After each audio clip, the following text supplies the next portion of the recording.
రాష్ట్రంలో regular budget ప్రవేశపెట్టే ధైర్యం కూడా చంద్రబాబుకు లేదని మండిపడ్డారు వైఎస్ జగన్మోహన్ రెడ్డి. రెగ్యులర్ బడ్జెట్ ప్రవేశపెడితే చంద్రబాబు ఇచ్చిన మోసపూరిత హామీలకు కేటాయింపులు చేసే పరిస్థితి ఉండదన్నారు ఆయన. అందుకే రెగ్యులర్ బడ్జెట్ను దాటవేసి 7 నెలల కాలానికి ఓటాన్ అకౌంట్ బడ్జెట్ ప్రవేశపెట్టే దౌర్భాగ్య పరిస్థితిలో చంద్రబాబు ప్రభుత్వం ఉందని దుయ్యబట్టారు వైఎస్ జగన్.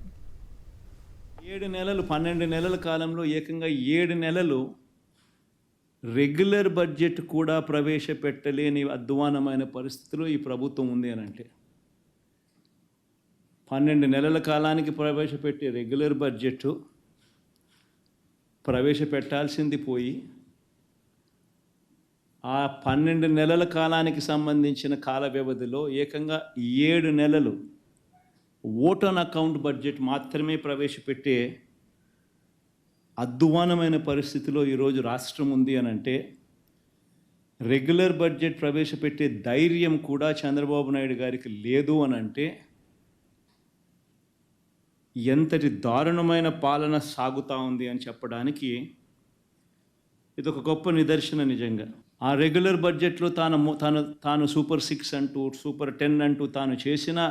ఆ మోసపూరిత హామీలకు సంబంధించిన కేటాయింపులు బడ్జెట్లో కనపడకపోతే ప్రజలు రోడ్డు మీదకి వస్తారని ప్రజలు గలం విప్పుతారని అని చెప్పి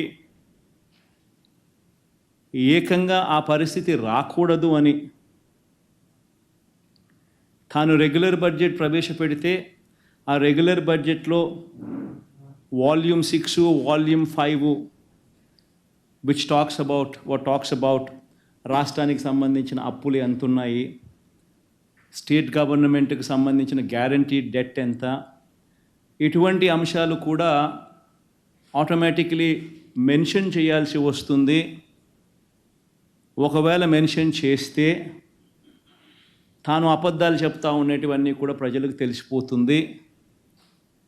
అని అది కూడా చేయలేని అది కూడా ఇంకొక కారణంతో ఏకంగా రెగ్యులర్ బడ్జెటే ప్రవేశపెట్టుకోకుండా చంద్రబాబు నాయుడు గారు దాటవేస్తూ ఉన్న ధోరణి.